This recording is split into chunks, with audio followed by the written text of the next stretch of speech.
gallons of paint in Albuquerque, New Mexico. It's very cloudy today. New Mexico roads, they're not the greatest.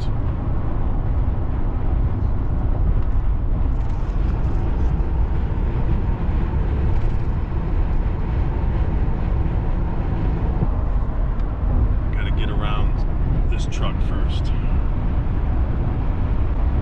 Yeah, I got up at 3:30 this morning and I left by 4 o'clock. I like to leave when it's dark out, early morning, not much traffic. The roads are pretty good. You know, I can go whatever speed I want normally.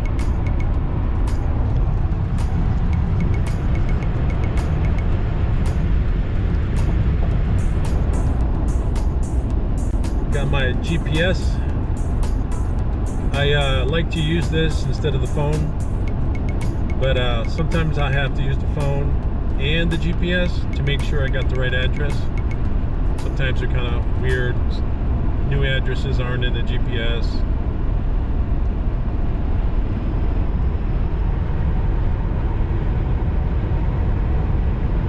It's almost 7 o'clock. So I just picked up that paint. It's like it's not really paint. It's more like a decking sealer. So I patted around it, and I put the rest in the trunk, back here. There's just 3 more gallons, and I might be able to pick up some windows. I just went through Santa Fe, and I'm in Espanola right now. I'm headed towards the Colorado border. A lot of mountains have snow on them. A lot of the tall peaks, not down here. It is hard work driving these HOTSHOT loads. I mean, I just took a leak out here. You can see it's just like a farmland ranch.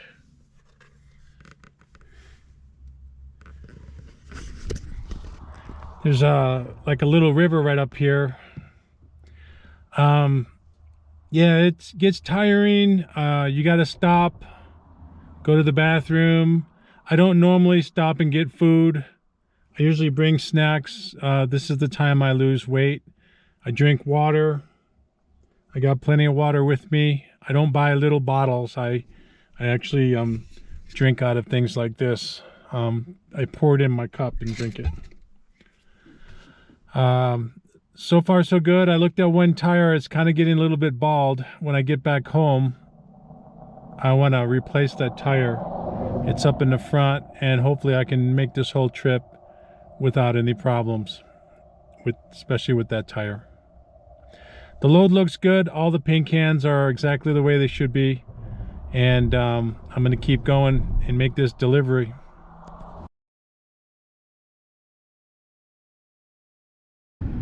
This is the old train, the Chama train. Here's the old Chama train depot. And then there's a small engine right there. It's a historic railroad. So I'm in Antonito, whatever that small little town is.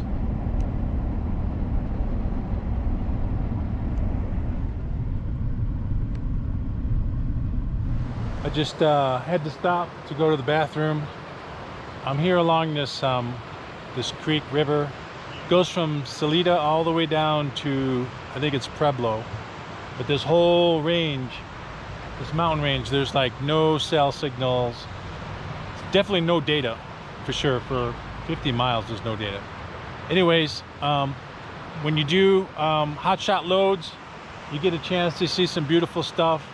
And you can see this canyon back here and this beautiful river. There's like 30 campgrounds up this river, all the way up.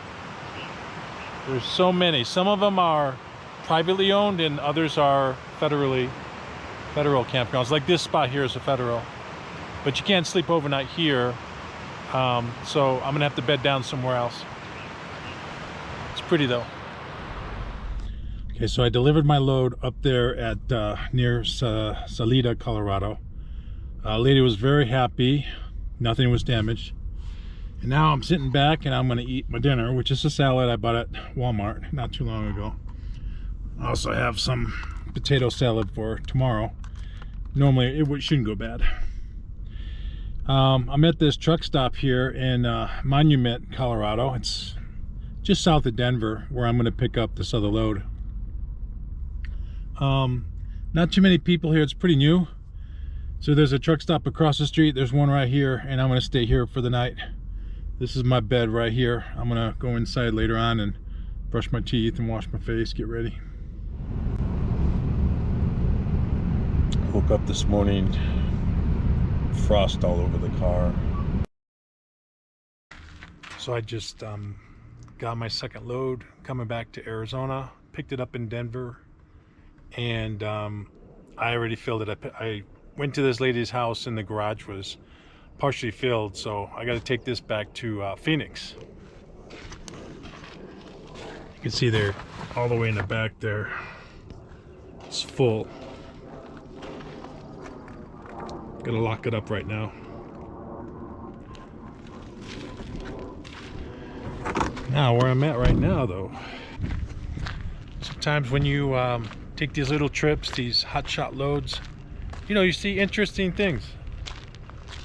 UFOs, maybe, strange lights in the sky, or possibly you might even see a Bigfoot.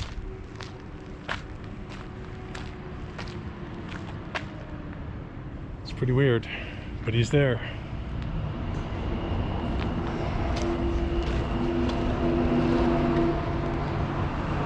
I believe there's creatures like this. He's a little bit small though, should be bigger. So it's this place, it's a store. You can see what it's called. It's called the Sasquatch Outpost. And this is in Bailey, Colorado. Bailey, Colorado. So you can come on by. It's a pretty neat little store. They got a museum in there too.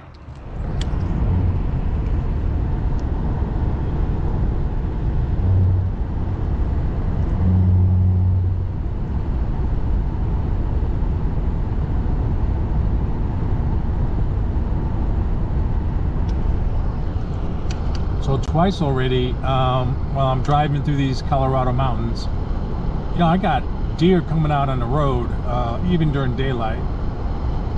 Really got to watch everything, I guess.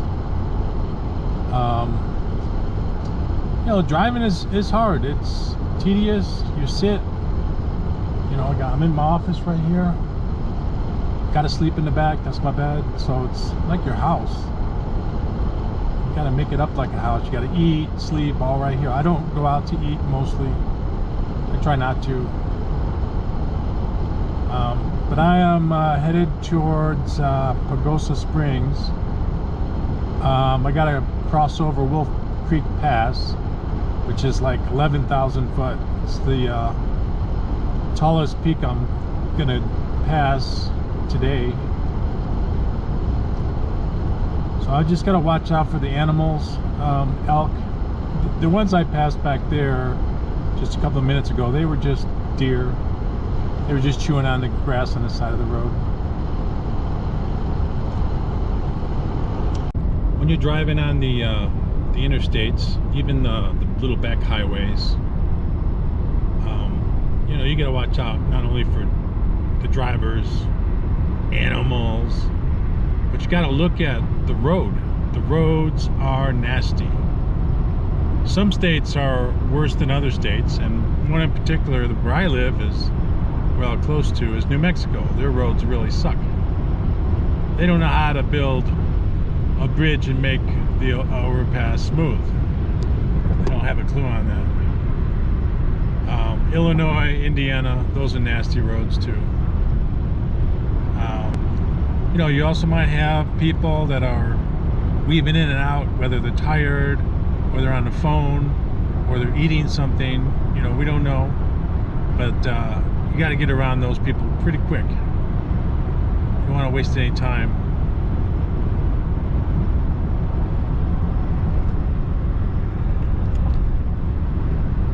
Saw a broken down semi over here.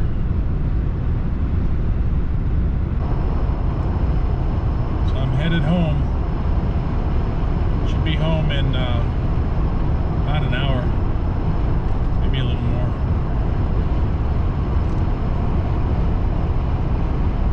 Then I'm gonna have dinner, sleep the night, wake up in the morning, and head to Phoenix.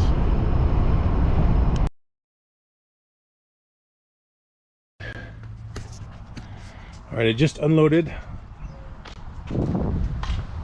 So here's the boxes that we just unloaded from the trailer, and we backed it in the driveway here. Another happy customer. Now we're ready to go back home and get another load.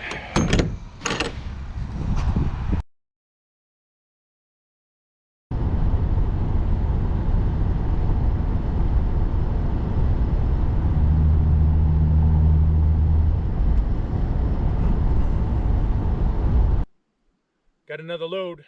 Got a load out of Grand Junction, Colorado. As you can see behind me, this is Utah. It is not Arizona. This is not Monument Valley. They do look similar. Very similar to this area. The Colorado River is just over here. Pick up this mobility scooter. It's like a $30,000 little electric scooter. It's you sit in it. It's got these big wheels. They can turn it around.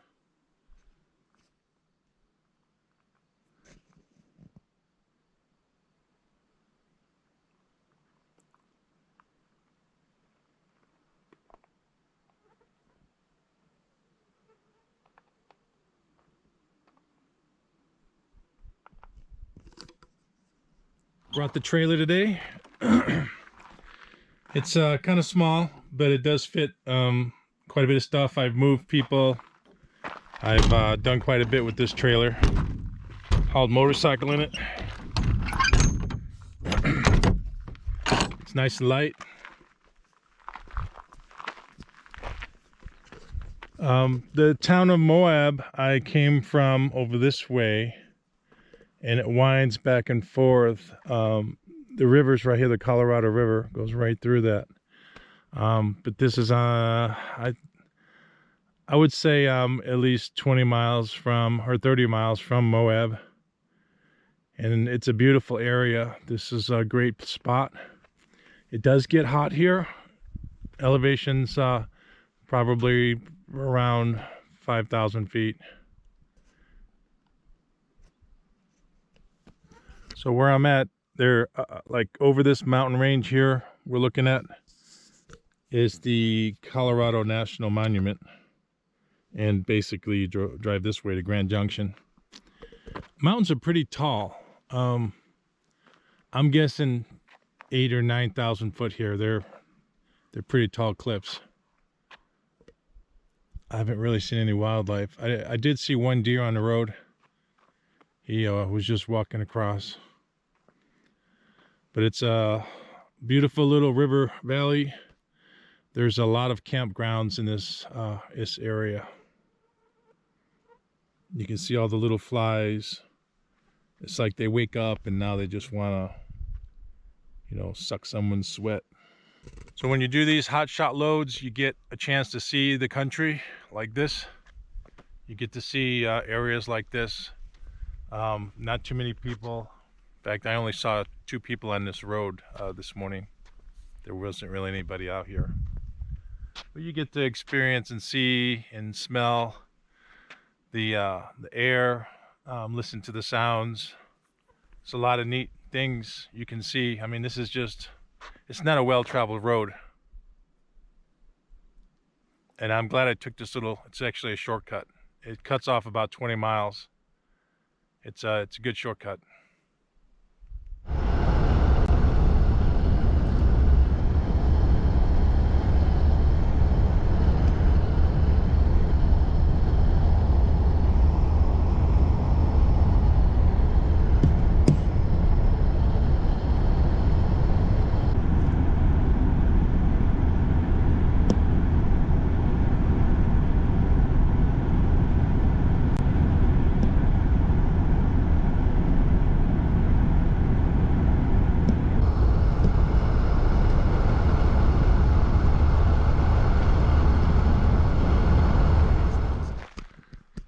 This is just one example of what they got in this area. We got the toilets, got a boat ramp. This here is a campground too, but it's I think it's a small one. And there's only one person here camping. It's a beautiful area. It's just not too many campers. Summertime is just not the place to be here.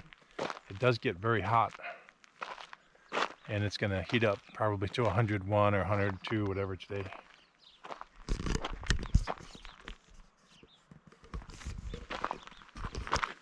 Look at that.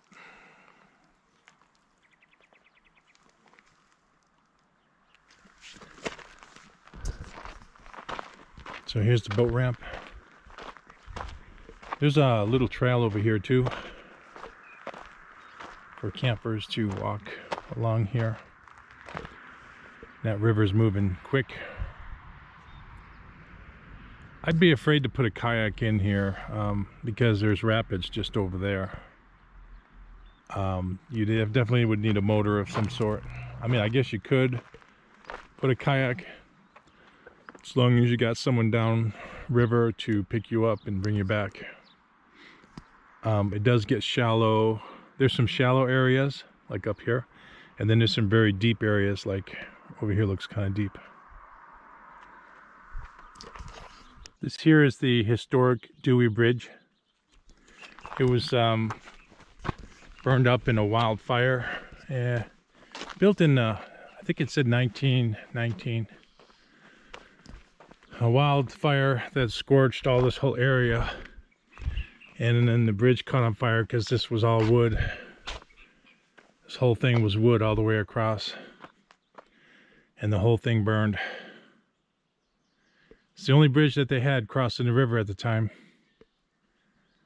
Now there's nothing here but a skeleton.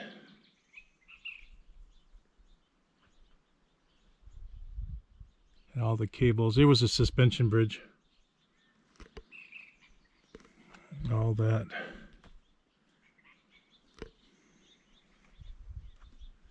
Again, there's a campground right there. The new bridge is right here. That ain't gonna burn. It's bathrooms. And then you got these cables that hold up the suspension. I think the old road comes this way. I think that's what this is, the old road. Yeah, this was a human-caused fire, and there's a sign over there saying, you know, do your part, put out your fires.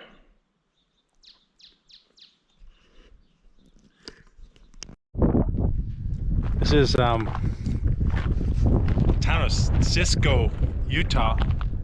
It's just a bunch of abandoned places. They do have a gift shop and a store over on the other corner. But I mean, you find all kinds of weird stuff along these little roads. I mean, this is, looks like it's easily from the 1920s.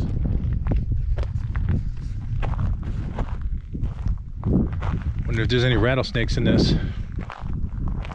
I mean, there's someone living back there maybe. Giant teepee. I mean, it's pretty old. That looks like a hogan. It's got like a dirt roof, it looks like, almost. Keep out. Coco. It's just it's probably like a ghost town. Probably not a ghost town because there are people that live here and there is a little store. But it's kind of like a ghost town. It's kind of run down. You can see Sasquatch. It's actually some pretty good artwork. It's pretty nice. Look at that car in that dirt.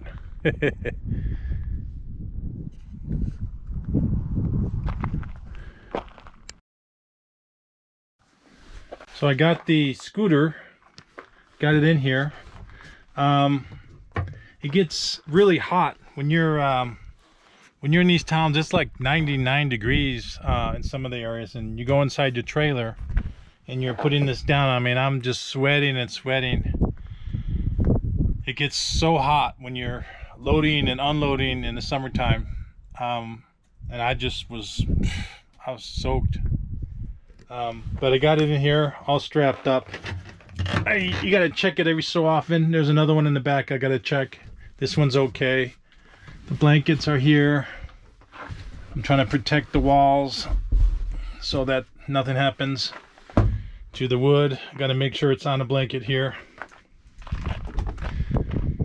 Anyways, this one right here is going to Tucson, and hopefully I can pick up a bicycle on the way. So we'll see. But it's not that heavy. It weighs about 250 pounds. It's not bad.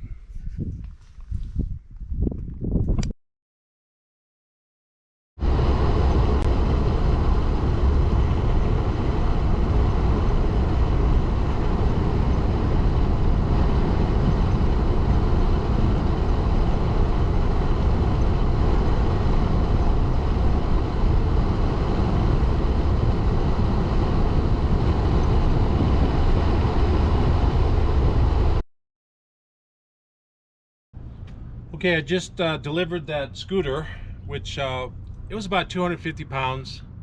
Had an extra set of wheels that went with it. But it rode nice. I had it all strapped down. I just got it out.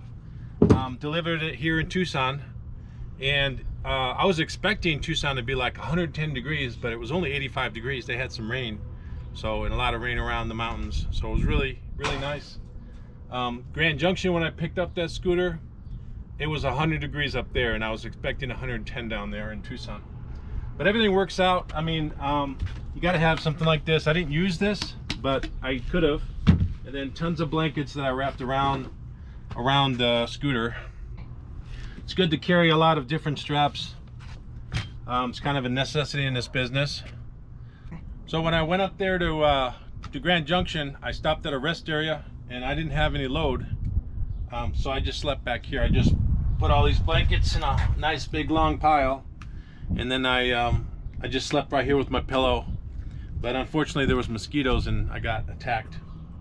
Wasn't too bad, probably 8-9 mosquito bites, but I slept pretty good in this. Did pretty good. As long as I don't have anything in here, it's good to use as a sleeping bed. So if you want to do this kind of business, this hotshot travel business, and you're going around, I wouldn't do it full time. That's not what I was a bus driver for 30 years, and it drove me, after so many millions of miles, I just got tired of all that driving. So now I only do this 1 or 2 times a month. Anyone that does this full time is crazy. I would probably go drive for FedEx or drive for a big trucking firm or something.